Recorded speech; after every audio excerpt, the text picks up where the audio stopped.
The end of women's boxing as we know it, it just might be.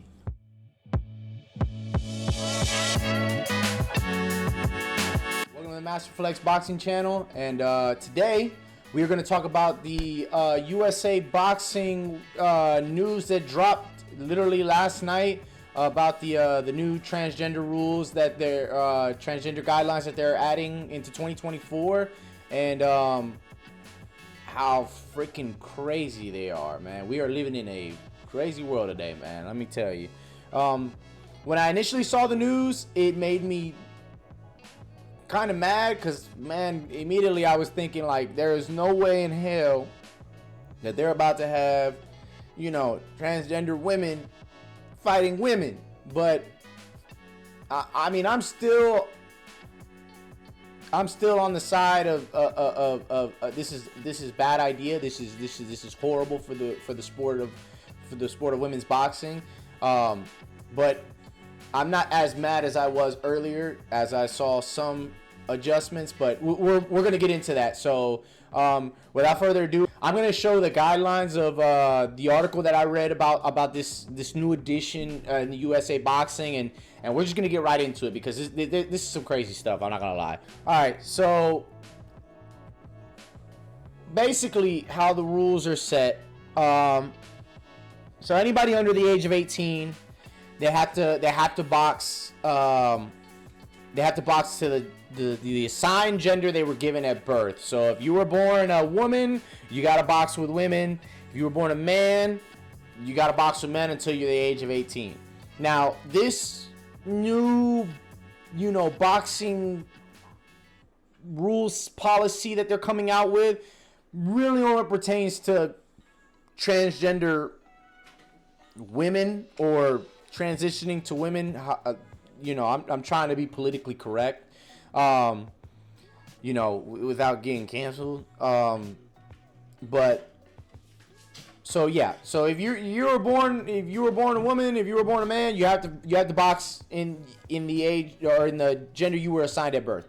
So and for those who don't know, USA Boxing handles everything as far as like the amateurs and Olympics. So basically, you have to register under the USA Boxing Commission, so that way you can box amateur and and eventually if you're that good, Olympics, in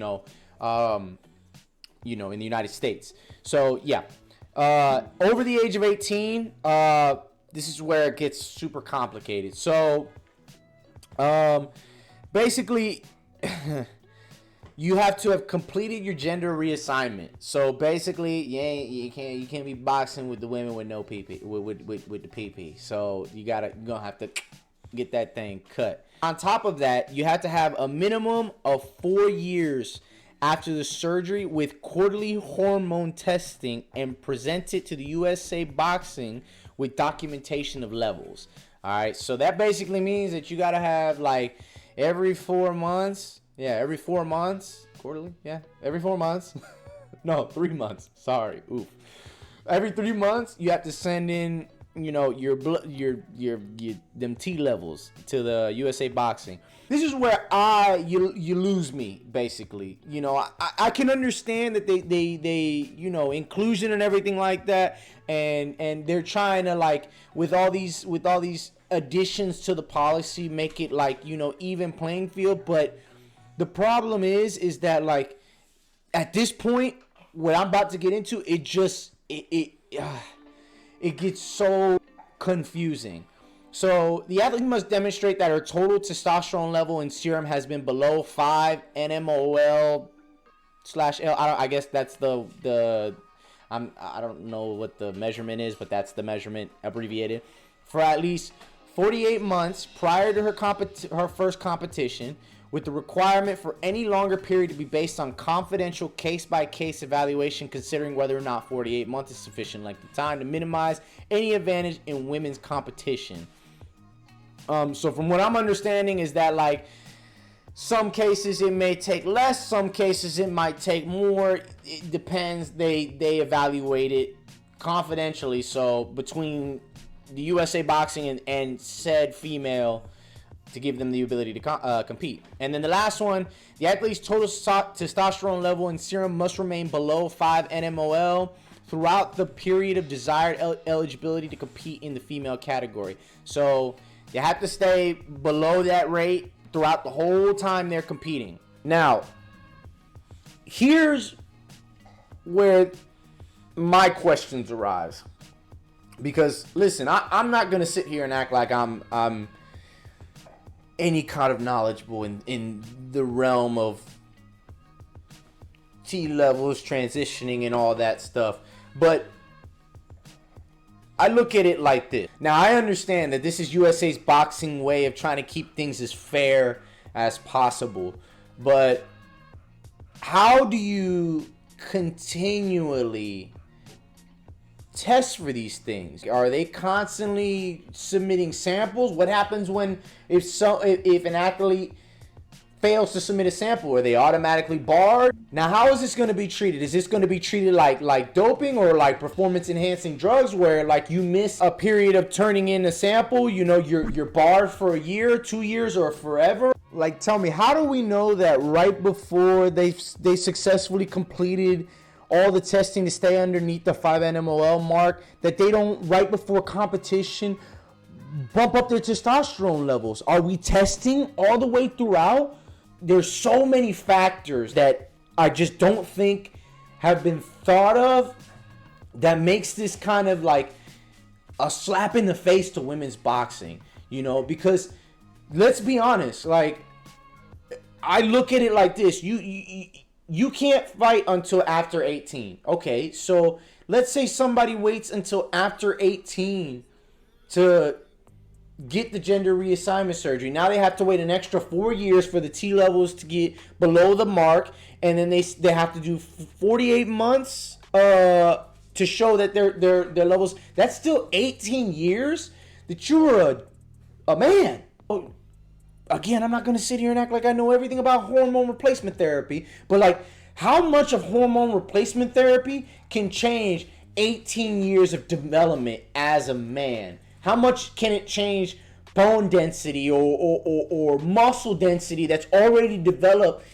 in an adult, in an 18-year-old man, you know? And granted, 4 years, yeah, you know, I don't know how much it's going to change things, but come on, let's be serious. Like, are we really like, and then add on top of that, the experience. Like, we've already proven that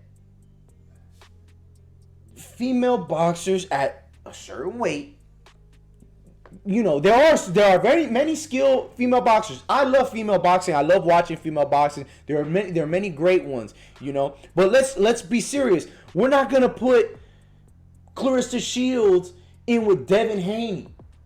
We're not going to put Amanda Serrano in with Gervonta Davis, you know, even though they weigh similar weights. Come on. And I'm not saying that that's what it's going to be like, you know, but imagine an 18-year-old Gervonta Davis with 4 years of hormone replacement therapy. I'm sorry, but I'm still taking that Gervonta Davis over Amanda Serrano. Now, maybe she might have a better chance, but this is where things get weird, man. And there's a little bit more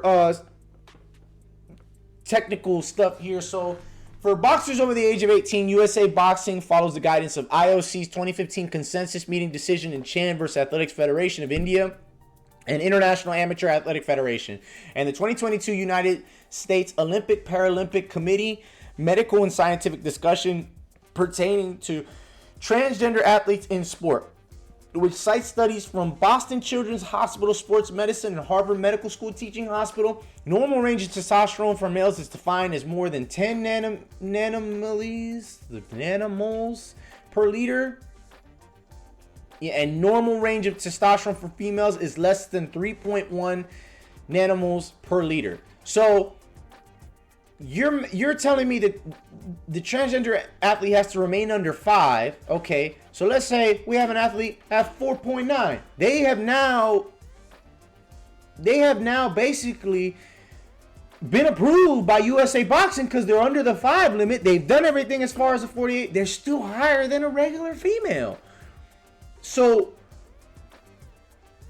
I don't know how much of a difference that's gonna make in a boxing match, but again, we're talking about an a man that transitioned to a woman. We've already seen how these MMA fights go, and I'm not saying that 100% of the time that transgender man to female is gonna beat the woman, but come on, man, this is I'm sorry, call me old school, but I feel like this is the end of women's boxing. I feel like this is gonna kill parents wanting to put their daughter in the combat sports, knowing that there is going to be some type of transition female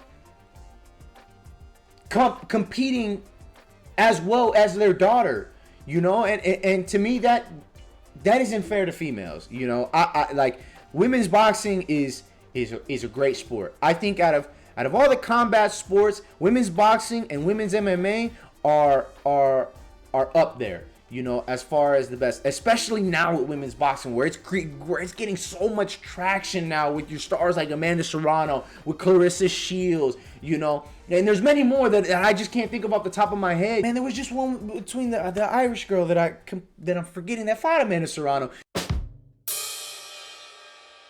They're breaking bounds as far as women's combat sports, and it's like this right here. Granted, it's only amateur, but how long until this gets into pro ranks? And then how does this even transition to pro ranks? You got this transition female that's been competing, you know, in the women's division, and now when she gets to the pros, now is it the same? Is it treated the same basis as it is in the pros? Are they going to have to be under the same guidelines as it is in the pros? And how is this not going to get abused, you know? Because let's be honest. Not everybody's going to sit here and try to respect this to the T, you know? Just like in men's sports where you have people that will cheat to try to win because it's been plenty proven.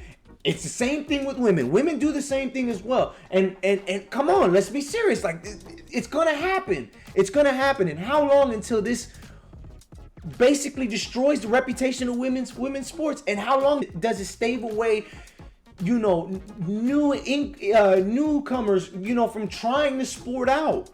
You know, I don't see this being a benefit. You can call me old school, but this to me is a slap and a disrespect to women's boxing, and I just don't see this being any good. That being said, I'm hoping that more comes out about this with more explanation, but as far as we see right now, granted, okay, they're doing their best. I get the inclusion, but if that's the case, just create a separate category. Like, just like there's men and women that compete in different categories, just have a different category. Now, if it's because the pool is small, I mean, come on, things start small for a reason. If they're expecting it to be as big as men's sports immediately, come on. Like, this is like, I don't see the benefit in this. It makes me upset for women. You know, I am a big advocate for boxing. I love boxing. It's been in my life my whole life. And I, like, you know, I'm not gonna lie, I haven't watched women's boxing my whole life. Within the past 3 years, I've just really gotten into it. And now with this, you know, it just kind of seems like they just don't care about women's boxing, and that's unfair. That's unfair. So, yeah, that's my take. Let me know what y'all think. If I'm old school, I put up the policy guidelines up there so y'all can see it. You know, if y'all have anything y'all want to say about this, if y'all disagree with me, if y'all agree with me, if y'all got something to say, leave something in the comments. You know what I mean? That being said, make sure you like and subscribe, and stay tuned for the next Master Flex boxing video.